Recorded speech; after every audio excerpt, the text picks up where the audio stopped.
At the same time పాతవి గతించను, సమస్తంలో కొత్త సంవత్సరంలో ఎలా ఉండాలా?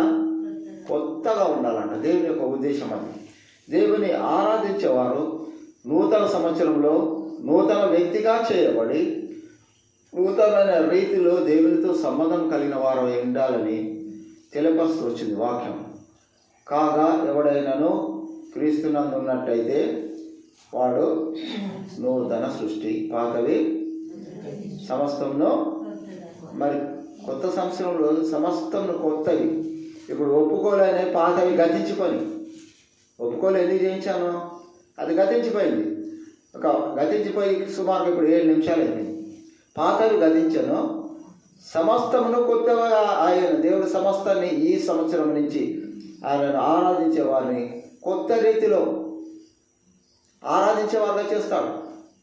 ఆత్మలో సత్యాన్ని ఇస్తాడు. ఆత్మతో సత్యంతో దేవుని ఆరాధించే వారుగా చేస్తాడు. దానికి కారణం ఏంటో చూసినట్టయితే మనం చూసినట్టయితే అదే కొరింథీయులకు రాసిన పత్రిక 2వ అధ్యాయం మనం 15వ వచనము చూసాము. ఇప్పుడు మనం చూడాల్సింది ఏంటంటే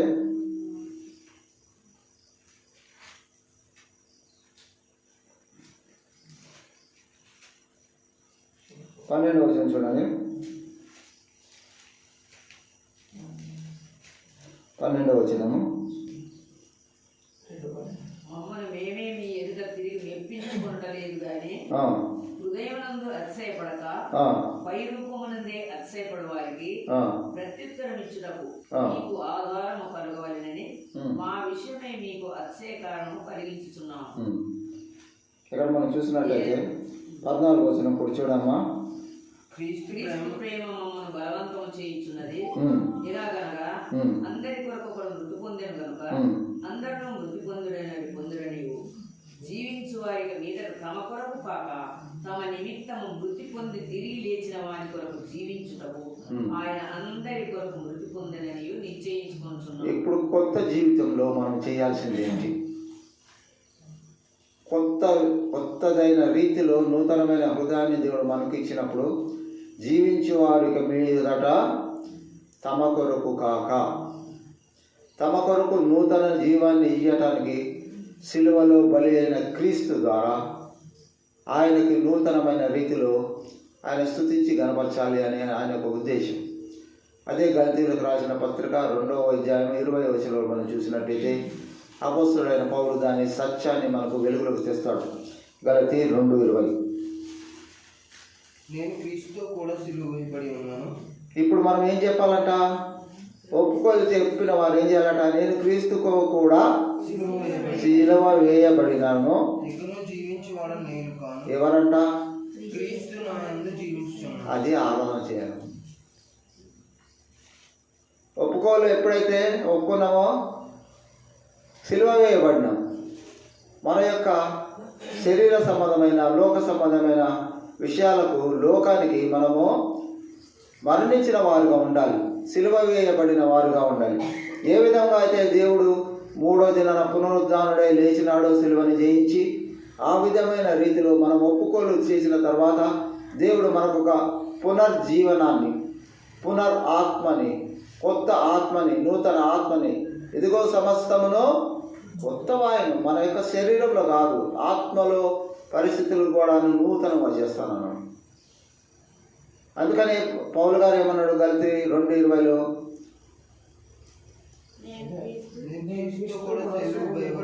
ఆయన ఒప్పుకొని క్రీస్తుతో కూడా సిలువ వేయబడినాడు. నేను పునరుద్ధానుడై లేచాను. నూతన సంవత్సరంలోకి వచ్చినట్టు, నూతన జీవంలోకి వచ్చినప్పుడు ఇక నుండి నాలో జీవించేవాడు నేను కాదు, నా యందు క్రీస్తు జీవించాలి అని అంటున్నాడు. మనకు రక్షణ కొరకు తన ప్రాణాన్ని శిలపై త్యాగం చేసిన క్రీస్తును సరైన రీతిలో ఎరగలేదు కాబట్టి ఆ పాత రోతకరమైన జీవితాన్ని నుంచి దేవుడు దూరపరుస్తూ వచ్చినాడు.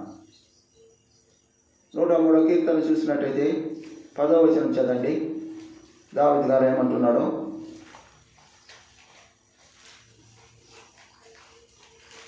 103వ కీర్తన 10వ వచనం. మన పాపములను బట్టి మనకు ప్రతీకారం చేయలేదు. దేవుడు ఎంత ప్రేమ స్వరూపి, మన పాపములను బట్టి మనకు ప్రతీకారము చేయలేదు.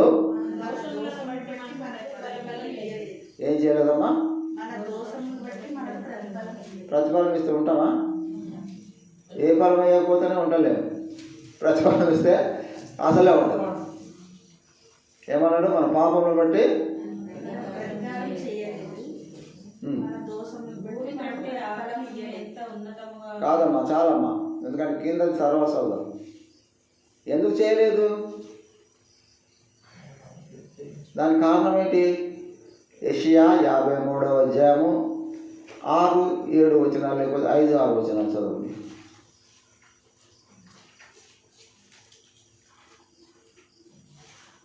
యెషయా గ్రంథం 53వ అధ్యాయము 5, 6 వచనాలు చదవండి. మనమందరము గొర్రెల వలె త్రోవ తప్పిపోతిమి. త్రోవ తప్పిపోతుంది. ప్రతి వాడును ఇష్టమైన త్రోవకు తొలగాను. అంటే కాపర్ లేకపోతే గొర్రెలు ఎటు వెళ్ళిపోతాయి?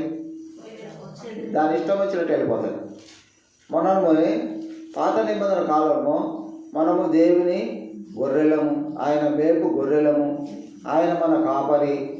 దావీదు కూడా అదంటాడు, యెహోవా నా కాపరి, నాకు లేమి కలగదు. గొర్రెలు గొర్రెలు గొర్రెలు అని అక్కడ వర్ణిస్తూ వచ్చినారు. అసలు బైబిల్ గ్రంథం తెలియనోడు ఎవడన్నా ఏంటి క్రైస్తవులంతా గొర్రెలా, ఓహో ఆయన కాపరా, మేపుతాడా అని అనుకునే ప్రజలకి సమాధానం చెప్తాడు. యెహెజ్కేలు గ్రంథము 34వ అధ్యాయం చివరి వచనం. ఈ గొర్రెలు అంటే ఎవరు, ఏంటి? తప్పిపోయిన గొర్రెల గురించి తర్వాత ఏం చేస్తాడో నెక్స్ట్ చూద్దాం. దాన్ని యెహెజ్కేలు గ్రంథము 34వ అధ్యాయము చివరి వచనం. నా గొర్రెలను నేను మేపుచున్న గొర్రెలు, నా గొర్రెలను నేను మేపుచున్న గొర్రెలకు మీరు మనుషులు జాగ్రత్తగా వినండి. నేను అక్కడ వాడుక భాషలు ఏమన్నారు? యెహోవా మన కాపరి, మాకు లేమి కలదు అని. అంటే కొన్ని చోట్ల అంటాడు ఆయన మేపు గొర్రెలము. ఇక్కడ ఏమన్నాడు? నా గొర్రెలను నేను మేపుచున్న గొర్రెలకు మీరు మనుషులు. అర్థమైందా? దేవుని యొక్క బిడ్డలంటే మనుషులు. గొర్రెలు అంటే ఎలాంటి? అమాయకత్వమైన, కపటం లేని, తలకాయ కింద కొలుసుకుంటే ఎక్కడికి వెళ్ళిపోతుందో అక్కడికి వెళ్ళిపోతుంది. కాపరి ముందుంటే వాడు వెనకనే వెళ్ళిపోతాడు. వాడు ఏ గోధుల పడి వెళ్తే ఆ గోధుల నుంచి దిగలుతాయి. ఆలోచించవు. అంత సాత్వికమైన మనసును దేవుడు మనకి ఇచ్చేవాడు. ఆ గొర్రెల కాపరి. యోహాను సువార్త 10వ వచనం చూడండి.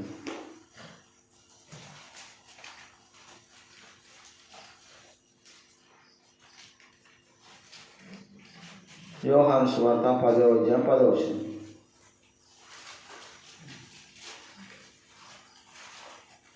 దొంగతనమును 11 చదవమ్మా. అంటము 11. జీతగాడు చింతగాడి గనుక గొర్రెలను గూర్చి లక్షణం చేయక పారిపోవును. నేను గొర్రెల మంచి కాపరి. ఎలాంటి అంట? మన కాపరి ఎలాంటి వాడు? మంచి కాపరి. మన కొరకు తన ప్రాణాన్ని పెట్టాడు. ఇప్పుడు యెషయా గ్రంథం 53:6 వచనం చదవండి. తప్పిపోయిన గొర్రెల గురించి ఏం చేశాడు?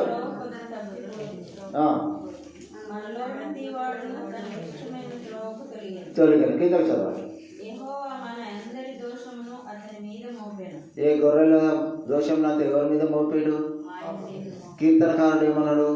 ఆయన మన దోషములను బట్టి మనకు ప్రతీకారం చేయలేదు. చేసినట్టయితే మన పాపములను, శాపములు, మన దోషములను కింద చూస్తే కాదు. ఇప్పుడు యెషయా గ్రంథము 53వ అధ్యాయం 7వ వచనం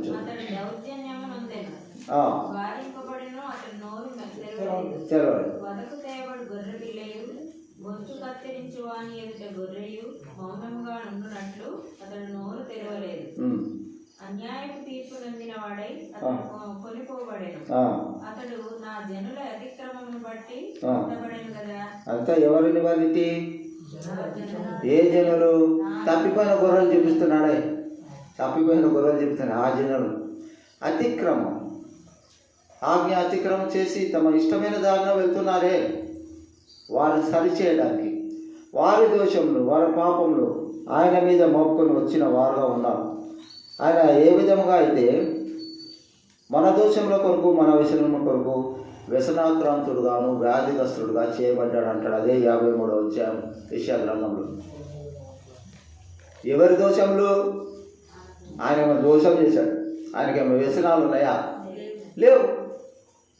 మనల్ని విడిపించడానికి తన గొర్రెలైన వారు ఇష్టమైన తోవ నుంచి తిరిగే వారిని తన మార్గంలో నడిపించడానికి తానే స్వయంగా మన యొక్క భారాల్ని ఆయన మీద మోపుకుంటూ వచ్చినాడు. మోపుకొని వచ్చిన తర్వాత ఇప్పుడు ఏమంటున్నాడు? మళ్ళీ కీర్తన గ్రంథము 103:13 చూడండి.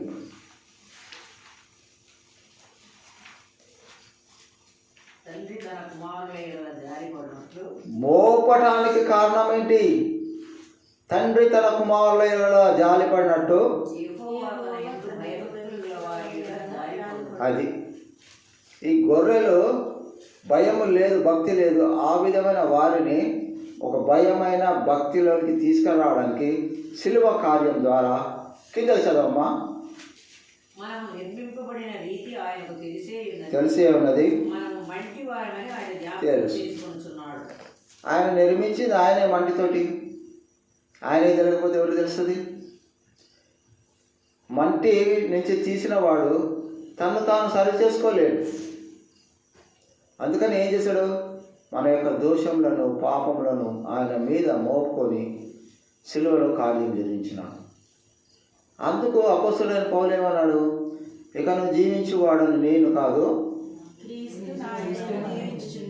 నేను జీవించే జీవితం నా యందు ఉన్న క్రీస్తే అంటాడు. మనం ఆ విధంగా ఆరాధించగలుగుతామా? నూతన సంవత్సరంలో నూతనమైన రీతిలో దేవుని ఆరాధించమంటాడు.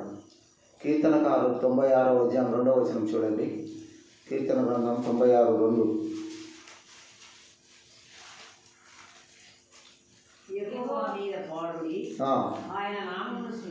స్తుతించుడి, ప్రకటించుడి,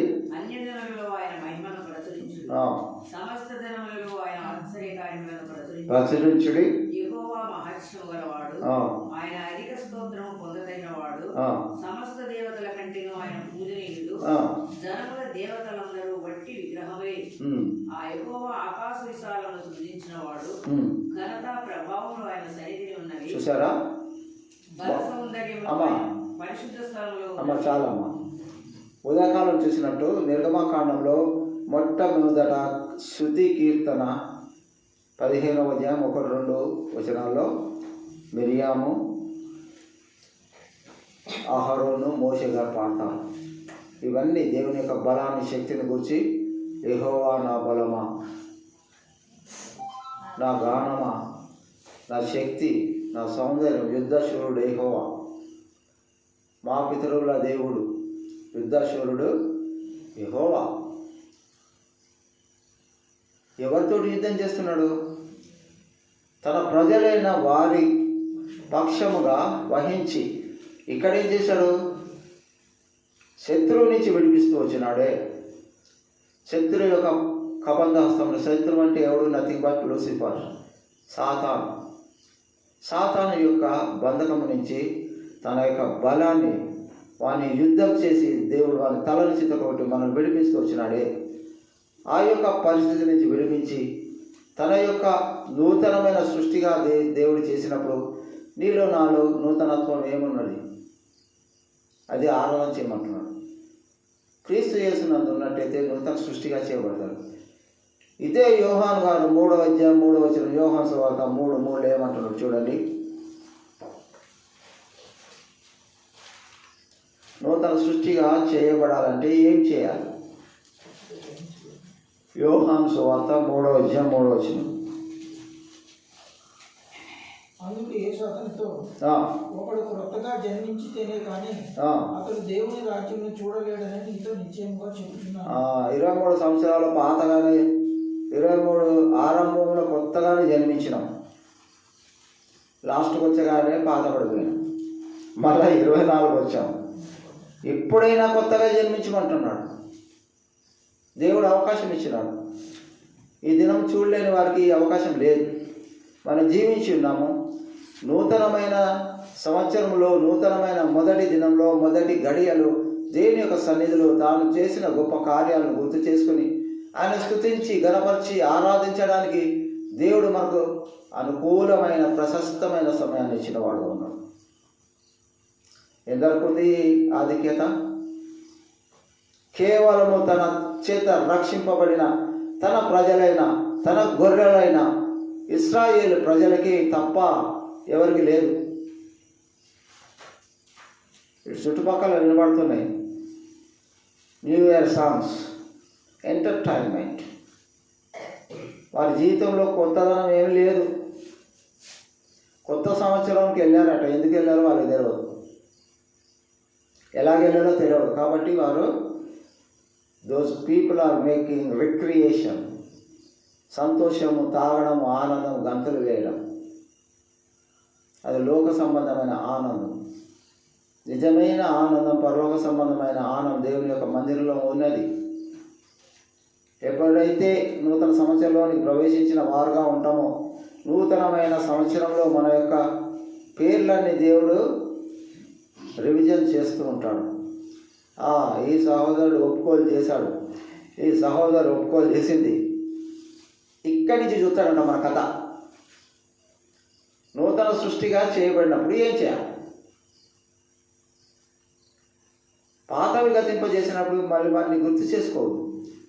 అయ్యా, నాకు నూతన జీవాన్ని, నూతన శక్తిని, నూతన ఆత్మను, నీ యొక్క రక్షణను ఇచ్చినావే, దాన్ని కొనసాగించడానికి నాకు శక్తిని దయచేయమన్నాడు. ప్రార్థించాలి, దేవుడు ఇస్తాడు. ఇచ్చినప్పుడు దాన్ని పొంది మనం దేవుడు స్తుతించేవారు ఉండాలి.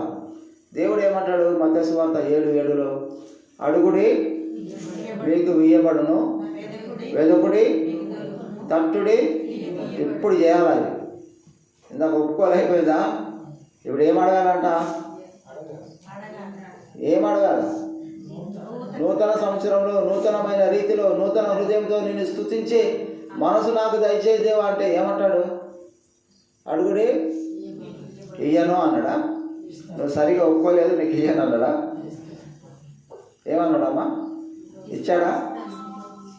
ఇంకా వెతుకుడు అంటే ఎవరైతే రక్షణ అనుభవం లేని వారుగా ఉన్నారో దేవుని యొక్క రక్షణ వెతుకుమంటాడు.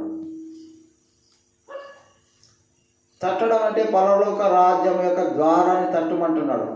పరలోకంలో మనకు ప్రవేశం కావాలంటే క్రీస్తు రక్తంలో కడగబడి పరిశుద్ధపరచబడిన వారికే తప్ప. యోహాను 3:3 అదే చెప్తాడు. నికోదేముతో క్రీస్తు యేసు ప్రభు, ముసలివాడైన నికోదేము దేవునితో ఒక ప్రశ్న వేసినప్పుడు ఏమన్నాడు? ఒకడు కొత్తగా జన్మిస్తేనే కానీ దేవుని యొక్క రాజ్యంలోనికి చూడలేడు. ప్రవేశం తర్వాత చూడలేరు. అది మన పితరులకు సంభవించింది. ఐగుప్తు నుంచి విడిపింపబడినప్పుడు సుమారుగా 18-20 లక్షల మంది వచ్చినారు. విడుదల పొంది వెళ్ళింది 70 మంది. 330 సంవత్సరాల జనరేషన్ ఎంత అయిపోయింది? 18 లక్షలు పిల్లలు కాకుండా పెద్దవారు, భార్య భర్తలు, 20 సంవత్సరాలు దాటిన వారి లెక్క 18 లక్షలు.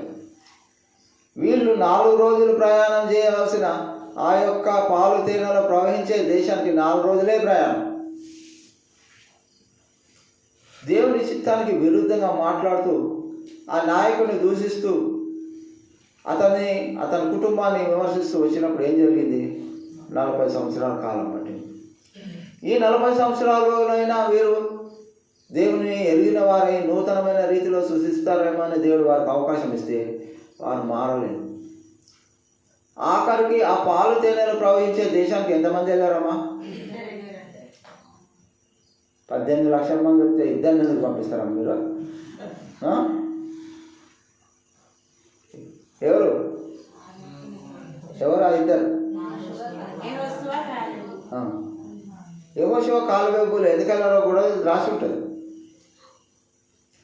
వాళ్ళు దేవుని మాటను గౌరవించి నూతనమైన రీతిలో దేవుడు ఏ విధంగా ప్రవర్తించమంటే ఆ విధంగా ప్రవర్తించు నమ్మకం విశ్వాసంతో దేవుని యందు ఉన్నారు కాబట్టి ఆ పాలు తేనెలు ప్రవహించే దేశానికి ఎంతమంది వెళ్ళారమ్మా?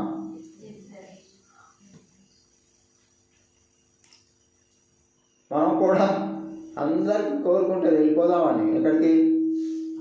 పాలు తేనెలు ప్రవహించే దేశం. ఈ భూమి మీద ఉన్నప్పుడు వాళ్ళకి ఐగుప్తులో విడిపింపబడిన ఇశ్రాయేలుకి అదే ఉంటుంది. ఇప్పుడు లోక సంబంధమైన పరిస్థితుల నుంచి విడిపింపబడి నూతనంగా చేయ వాళ్ళకి అందరికీ ఏం కోరుకుంటుందమ్మా? పరలోకం ఉన్న పరదేశునకు పాలు తేనెలు ప్రవహించే దేశానికి వెళ్ళాలంట. ఎంతమంది వెళ్తాం? 2024లో మొదటి ప్రశ్న మీకు, ఎంతమంది వెళ్తాం? వెళ్ళే దాంట్లో నేనున్నానని పరీక్షించుకోండి.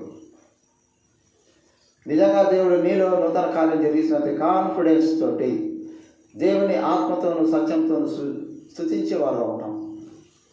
ఆత్మలో సత్యం లేనప్పుడు, విశ్వాసం లేనప్పుడు దేవుని ఎలా స్తుతిస్తాం? అందుకే అంటాడు, ఇశ్రాయేలు ప్రజలు పెదవులతో నన్ను స్తుతిస్తున్నారు కానీ వారి హృదయంలో నాకు చాలా దూరంగా ఉన్నాయంటాడు. ఇశ్రాయేలు ప్రజలు దేవుని స్తుతించినారు కానీ ఏం లేదు, వారి ఆరాధనలో సత్యం లేదు, దేవుని మీద విశ్వాసం లేదు, దేవుని మీద నమ్మకం లేదు. కానీ ఏం చేస్తున్నారు? లిప్స్ తోటి దేవుని ఆరాధిస్తున్నట్ట. వాడు హృదయం so far away from me అంటాడు, చాలా దూరంగా ఉన్నట్ట. వాడు మందిరంలో ఆరాధన చేస్తున్నట్ట కానీ వారి హృదయాలు ఎక్కడో తిరుగుతున్నాయి. ఆ విధమైన రీతిలో మనం ఆరాధన చేస్తే దేవుడు అంగీకరించాడు. ఎందుకంటే పాత జీవితాన్ని గతింపజేశాడు, నూతన శక్తిని ఇచ్చిన నూతన సంవత్సరంలో నూతనమైన రీతిలో కొత్త కీర్తన పాడుడు అంటాడు దావీదు గారు. పాతవి గతించమని పాత కీర్తనలు వదిలేయమంటున్నాడు. నేను ఈ దినము దేవుడు నూతనత్వంగా ఏ విధమైన రీతిలో 2014లో 24లో దేవుడు నువ్వు ఒప్పుకోలు చేసినాక దేవుడు ప్రతి ఒక్కరితో మాట్లాడాడు. మాట్లాడి ఆయన చెప్పాడు. ఏం చెప్పాడో మీకే తెలుసు. అయ్యా, నన్ను నూతన సృష్టిగా చేసావు, నా పాత జీవితాన్ని గతింపజేసావు, ఈ నూతన జీవితాన్ని కొనసాగించే బాధ్యత తీసుకున్నావు అని దేవుని ఆరాధించి చూడండి. మీ ఆరాధన దేవుడు ఖచ్చితంగా అంగీకరిస్తాడు. దేవుడు పరిశుద్ధుడు కనుక లేవి కాండంలో 19వ అధ్యాయం 1వ వచనంలో ఇశ్రాయేలు ప్రజలందరికీ మోషే ద్వారా ఒక మాట చెప్తాడు. మోషేతో అంటాడు, ఇశ్రాయేలుల సర్వ సమాజంతో ఈలాగా సెలవు, యెహోవా సెలవిచ్చినది ఏమనగా నేను పరిశుద్ధుడై ఉన్నాను కనుక మీరును ఉంటామా? ఆ యొక్క హెచ్చరిక మనకి ఈరోజు ఇచ్చాడు వాక్యం ద్వారా దేవుడు. నేను పరిశుద్ధుడై ఉన్నాను కనుక మీరును పాతకాలం వదిలేయి, ఇప్పుడు మిమ్మల్ని పరిశుద్ధపరచనానే, పరిశుద్ధ దినములో పరిశుద్ధంగా ఉండాలంటాడు. దేవుని యొక్క చిత్తం ఏమన్నది ఆదికాండం 2వ అధ్యాయం 3వ వచనంలో చూద్దాం. ఆదికాండం 2వ అధ్యాయం 3వ వచనం.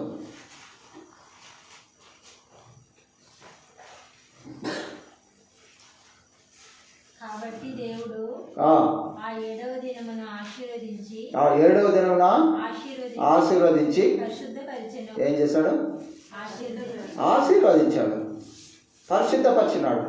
ఆ దినంలో ఎవరైతే దేవుని యొక్క సన్నిధిని, విశ్రాంతి దినాన్ని ఆచరిస్తూ దేవుని స్తుతిస్తూ ఘనపరిచినారో ఆ దినాన్ని మొట్టమొదటిగా ఆశీర్వదించి పరిశుద్ధపరిచినాడు. ఇదే విషయాన్ని మరి అపోస్తుడైన పేతురు, 1 పేతురు రాసిన పత్రిక 3వ అధ్యాయం 9వ వచనం, ఆశీర్వాదములకు వారసులుగా దేవుడు మిమ్మల్ని సిద్ధపరిచినాడు ఈ దినం నుంచి.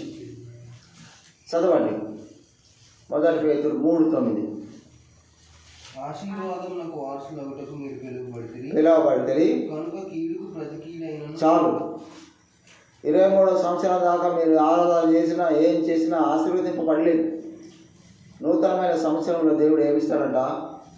ఆశీర్వాదములకు వారసత్వం ఇస్తాడంట. వారసత్వం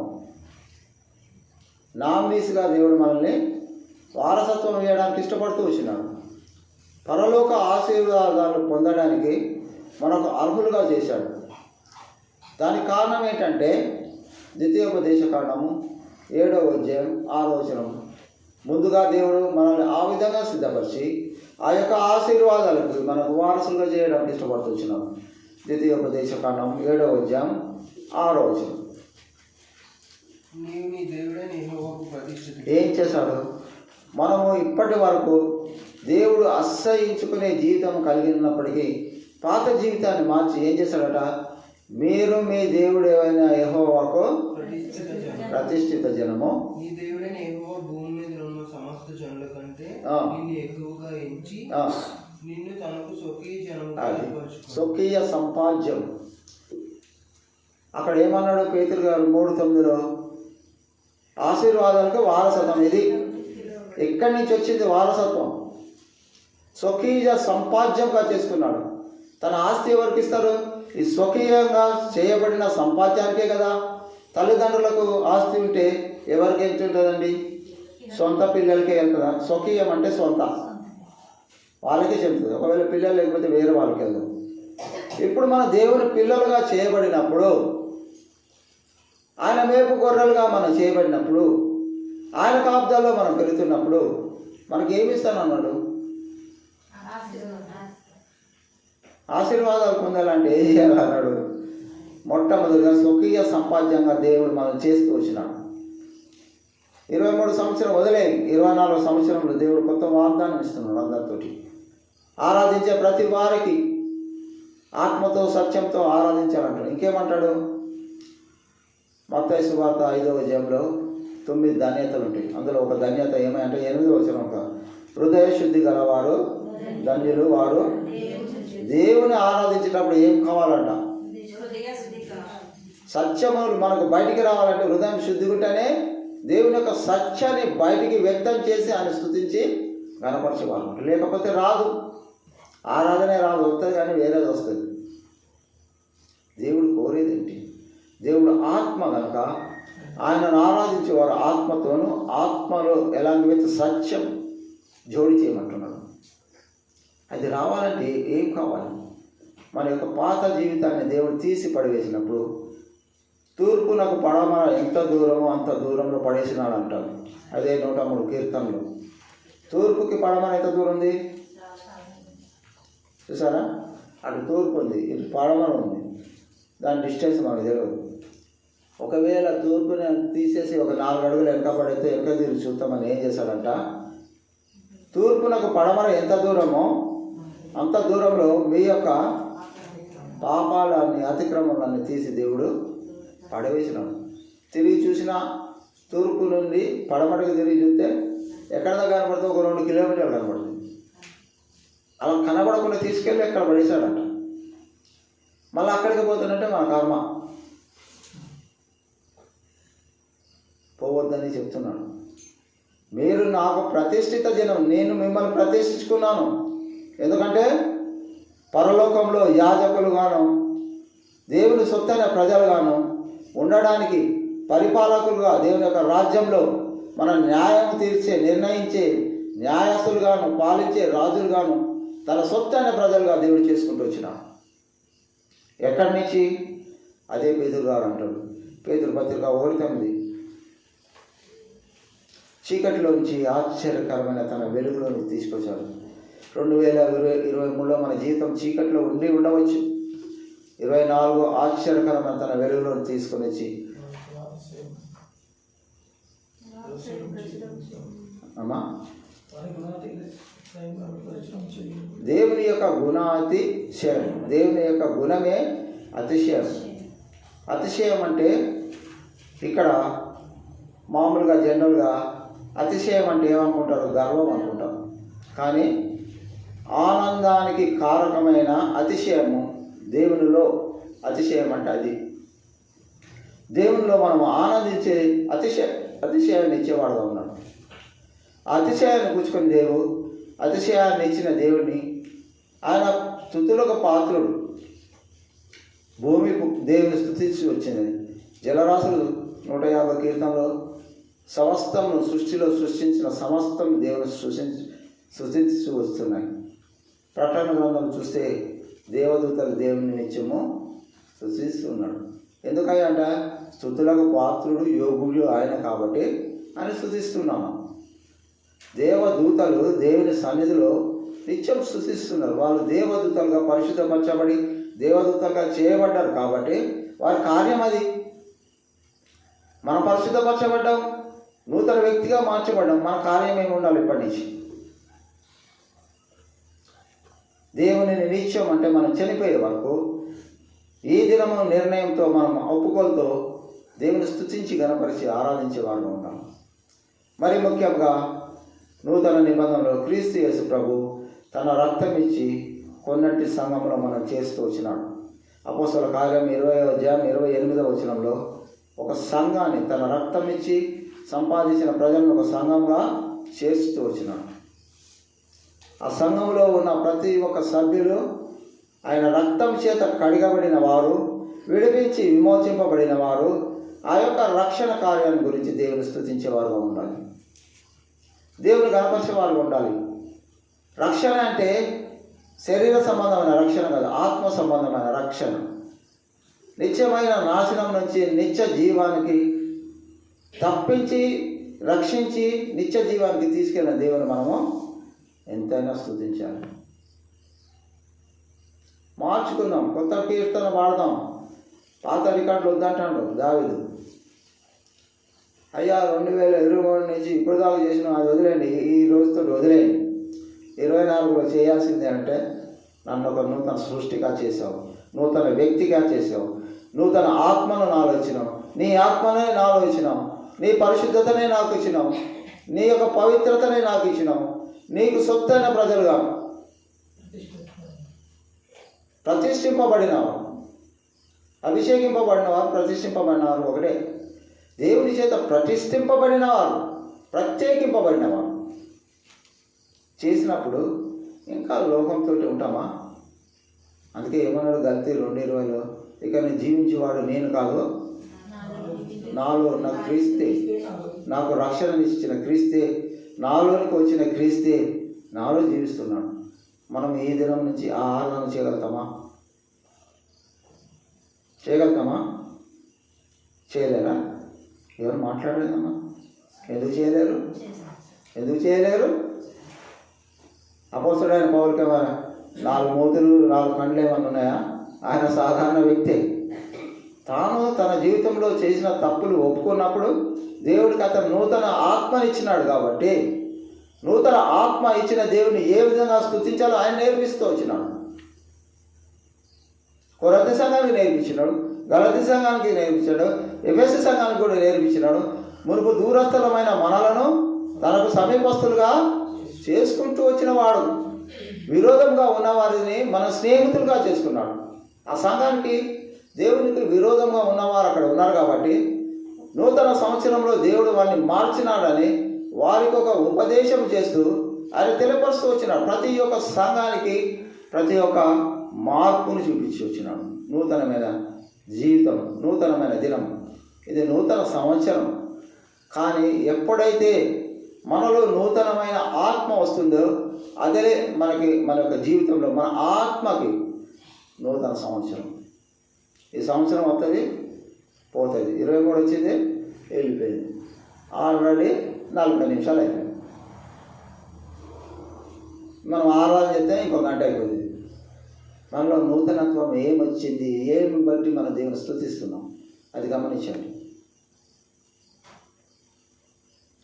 దేవుడు నీ ఒప్పుకోలుకు ప్రతిఫలంగా దేవుడు నూతన సృష్టిగా నిన్ను చేయడానికి ఇష్టపడుతూ వచ్చినాడు. నా యొక్క పాతవి జీవితాన్ని అంతా గతింప చేసినాం. ఎప్పుడైతే ఒప్పుకున్నావో గతింప చేశాడని దేవుడు వాగ్దానం ఇస్తున్నాడు. అవి మరలా జ్ఞప్తికి రావు. అసలు నేను మా యొక్క గొర్రెల కొరకే నా ప్రాణాన్ని పెట్టాను. వారి వ్యసనముల కొరకు, వారి రోగముల కొరకు, వారి దోషముల కొరకు నేను ప్రాయశ్చిత్తం చేశానే, క్రయధనము వెల చెల్లించానే. ఏంటంటే తన ప్రాణము శిలువ మీద తన ప్రాణాన్ని వదిలిపెట్టిన వాడు ఉన్నాడు. రక్తము చిందింపకుండా పాపమునకు పరిహారము లేదు. అందుకే పాత నిబంధన గ్రంథంలో ఏం చేసేవారు? యాజక ధర్మం ఏంటంటే ఎవడైనా తప్పు చేస్తే వాడి తప్పులు లెక్క, ఇందాక చెప్పిన 364 ఉన్నాయనుకో, వాడికి లెక్క చెప్తాడు. అరే బాబు, నువ్వు పెద్ద కోడే తీసుకొచ్చి బలి ఇవ్వాలి, దానికి పరిహారం పనిష్మెంట్. ఇంకా ఒక 200 ఉన్నాడు అనుకో, కొమ్ములు తిరిగిన పొట్టేలు తీసుకొచ్చి నువ్వు బలి అర్పించాలి. రక్తం చిందింపబడిన వాడు పాపం పరిహారం అవుతుంది. ఏంటి? శరీర సంబంధమైన విషయాలు. కానీ ఇక్కడ పరిశుద్ధమైన దేవుని యొక్క రక్తము చిందింపబడ్డది ఆత్మ సంబంధమైన విడుదల కోసం. అది గ్రహించాలమ్మా. మేకల యొక్క గొర్రెల యొక్క రక్తం వల్ల మీకు విమోచన కలగదు కాదు, కానీ యేసుక్రీస్తు బలియాగం, ఏకైక బలియాగం అని 10వ అధ్యాయంలో చెప్తూ వస్తుంటాడు. ఒకే మారు.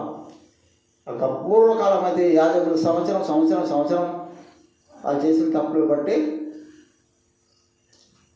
ఒప్పుకుంటున్నారు, దానికి పరిహారం చెల్లుతున్నారు. మళ్ళీ ఏం చేస్తున్నారు? మళ్ళా ఒప్పుకోలికి వెళ్తున్నారు. అది కాదు మనం కోరేది దేవుడు. కాబట్టి నూతనమైన శక్తిని నూతన జీవంలో దేవుడు మనకి ఇచ్చినాడు. దాన్ని పొందుకొని దేవుని స్తుతిస్తే ముందుకెళ్తాము. పొందుకొని దేవుని స్తుతించలేక ఇక్కడే ఉంటాము, ఇక్కడే విడిచిపెట్టబడతాము. మన జీవితానికి గమ్యం అంటే మన ఆత్మ ఎక్కడికి వెళ్తుందో మనకి తెలియని పరిస్థితిలో జీవించదు. ఆ విధమైన పరిస్థితులు వచ్చి దేవుని స్తుతించిన ఆయన వినడు. ఇందాక చూసామా సామెతల గ్రంథంలో ఏమన్నాడు? సుడిగాలి వలె నీకు కష్టం వచ్చినప్పుడు నేను నవ్వుతాడంట. అపహాస్యం అంటే నవ్వుతానన్నాడు. కారణం ఏంటి? నేను చెప్పింది వినలేదు, నేను నీకు చేసింది అర్థం కాలేదు, దానికి తగిన కృతజ్ఞత థ్యాంక్స్ కూడా చెప్పలేకపోయినావే, అందుకు మీరు భరించండి అంటారు. కాబట్టి మనము నూతన సంవత్సరంలో నూతనమైన రీతిలో దేవుడు మనకి ఇచ్చిన నూతన జీవాన్ని పురస్కరించుకొని ప్రతి ఒక్కరు దేవుని ఆరాధిద్దాం. ఆరాధనకు వెళ్దాం. ప్రతి ఒక్కరు ఆరాధించండి. కొద్ది సమయము ఒక చరణం పాట తర్వాత మీరు ఆరాధనలోకి వెళ్ళండి. క్లుప్తంగా ఆరాధన చేయండి. పాత ఏమి తీసుకురావద్దు. కొత్త సంవత్సరంలో కొత్త జీవితాన్ని ఇచ్చిన కృతజ్ఞతతోటి ప్రారంభించండి. నూతన సృష్టిగా చేసావు. నా యొక్క పాత జీవితం యావత్తును తీసివేసినావు, నూతన పరిచినావు, నూతన వ్యక్తిగా చేసినావు, నూతన సంవత్సరంలో ప్రవేశపెట్టినావు. ఈ విధమైన రీతిలోనే నేను మరణించే వరకు నీ యొక్క సన్నిధిలో స్తుతించుతూ ఘనపరుస్తూ ఆరాధిస్తూ ఉంటానని దేవునితో ఒడంబడాక చేసుకొని ఆత్మలోని సత్యాన్ని బయటికి వెళ్ళదీసి ఆత్మతో సత్యంతో దేవుని ఆరాధించు. దేవుడు ఇచ్చిన వాక్యం జీవించుగా. రైట్.